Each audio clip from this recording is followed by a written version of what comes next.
Hello, everyone. Welcome to Hollywood Junket. My name is Craig Ries, your go-to spot for everything about The Voice. And in case you were just now joining us, we have had a ton of amazing interviews with this season's contestants from The Voice. And today we've got one more to wrap up the week. Her name is Desz. She is from Team Kelly. She got a 4-chair turn on her blind audition, and I am so excited to get to chat with her today.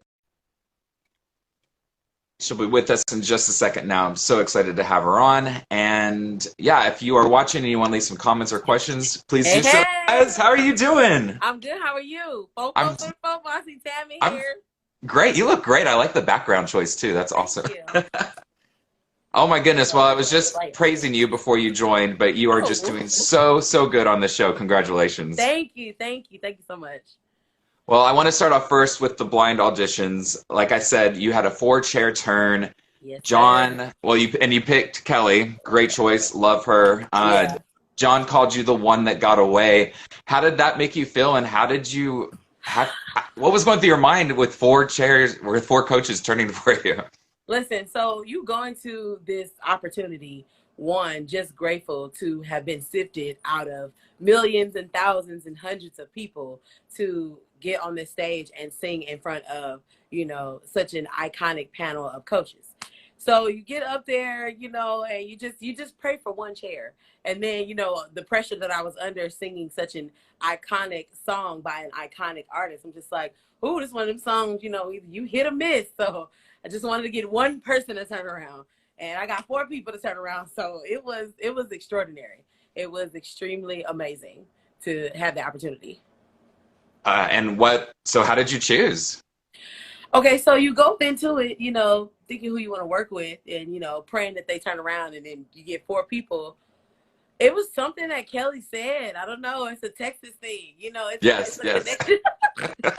It's a connection we had. And I was like, oh, I got to go with her. I just had to. It was something that she said. I can't, pinpoint it exactly, verbatim, but it was something that I needed to hear, and she said it, and I was like, whoop, that's my coach. And she was the first one to turn for you, so maybe that was it. Yeah.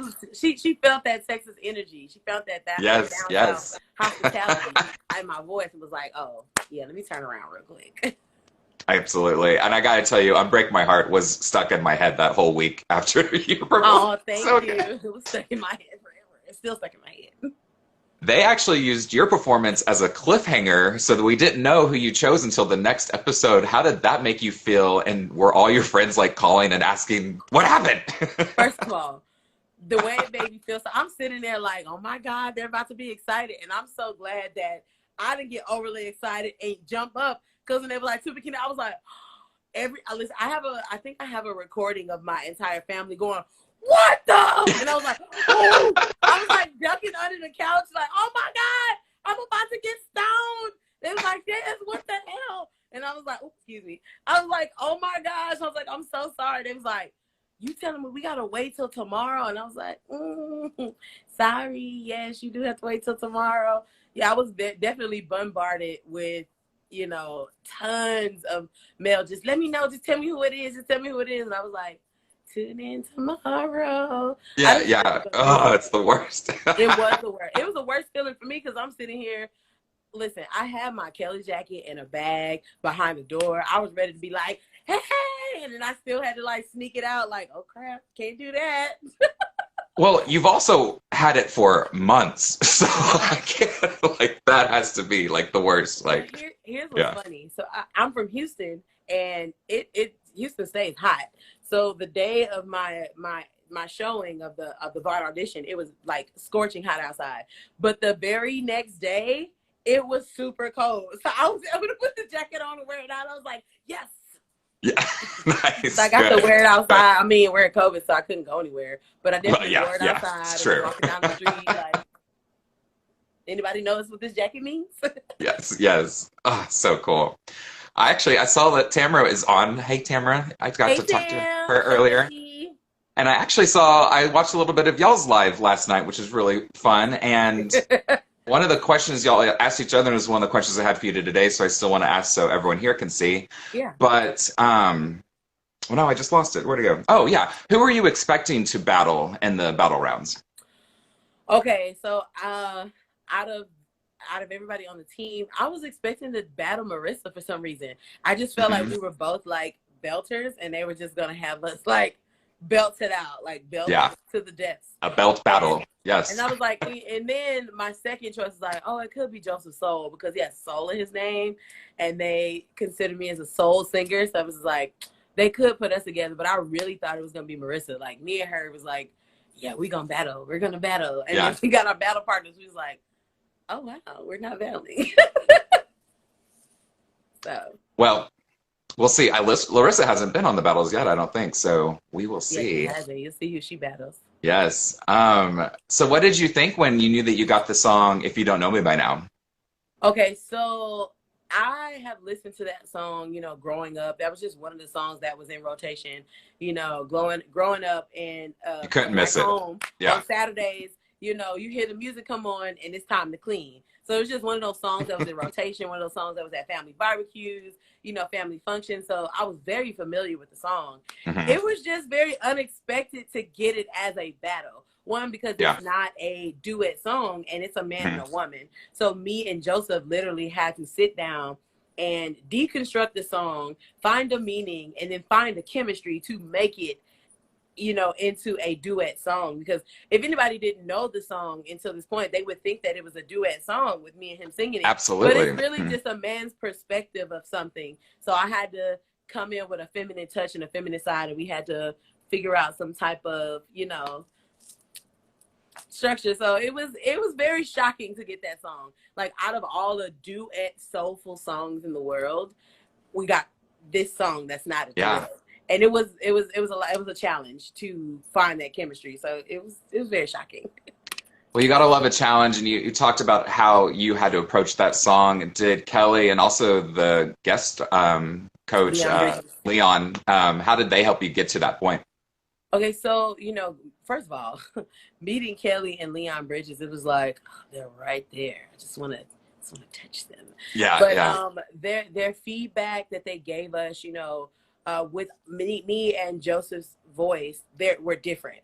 We're different in one and the same. We're both have soulful sounds, but I'm very, like, as far as my voice, it's very rich, it's very deep, I sing lower than he does, and he sings higher than I can. He sings in his falsetto. It's very high, it's very pure, piercing tone.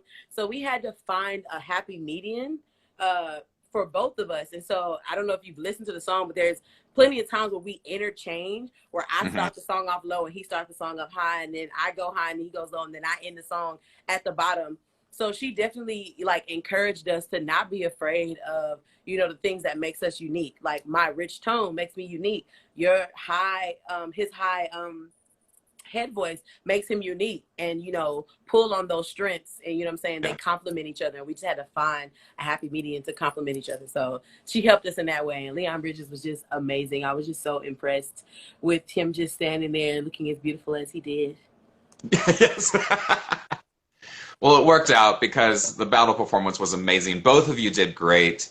And Yes. luckily, it still ended well because Joseph got saved. So we Yes. were all No, good. he got stolen. Stolen. Yes, yes, yes. You're right. By So Gwen, both of yes. us won that battle. It wasn't a winner or Exactly. a loser. When you get stolen, you're still a winner. That means you get to go to another team. You get to work with another artist. Maybe a little Hmm. jealous. Hmm. Like, oh man, you get to work with two people now. I know. Sometimes I think it's definitely advantageous. Like, Yes, yeah, I would want to work with all four coaches if I had the chance. So absolutely. yeah, If I yeah, could, can I just work with everybody and everybody yeah, now? But you yeah. never know. I'm Team Kelly now, but we got a whole nother round. So That's true. you never know what's Still, gonna lots could happen. happen. Lots Well, could happen. speaking of working with other artists, one question that I wanted to ask you outside of The Voice is Yeah. you got to tour with Kanye, Woo! did his Sunday service choir, performed at Coachella, Paris Fashion Week. Yes. So tell me your best memories of that, or maybe what you learned the most from that experience. Okay, so my best memory is just auditioning. So I Uh-huh. moved to LA. Let's just give you a timeline. I moved to LA March 1st. I got into connection with a young lady, and I sang at an open mic, and she was like, girl, you can sing. She's like, follow this person, follow this person. They post a random flyer saying audition for A-list celebrity, must be able to sing and dance. I said, I've been able to do a little 1-2 step electric slide. Let me go ahead and going down to Burbank. So I auditioned, and 2 weeks later, after moving to LA, I got this text message saying that I made the Coachella Kanye West choir. And I was like, I was just watching this on Instagram, manifesting like I would love to do that. And my very first job as an artist moving to LA is with Kanye West in Sunday service. And then I was, so impressive that they kept me, for, the longevity of Sunday service, and it's still going. I'm still currently a member. I'm doing this, but, I'm still a part of Sunday service. And it's just, I can't pinpoint one memory. Every place I've ever dreamed of going, I had never been to New York. I've been to New York about 7 times. Never been to Jamaica. I've been to Jamaica. I've never been to Paris. I've been to Paris. So it's just like my dream literally like just was thrown into reality within a year and within 2 weeks of me moving to LA. So as far as memory, the whole experience, it was crazy. He is such an amazing person. He's extremely generous. He's extremely sweet. He's extremely giving. I am so appreciative for Mr. West. I'm extremely appreciative of, our leader, Jason White, and our creative team, Nikki, Steve, all of them. Like, they're amazing people. And I'm so excited. I'm just extremely excited.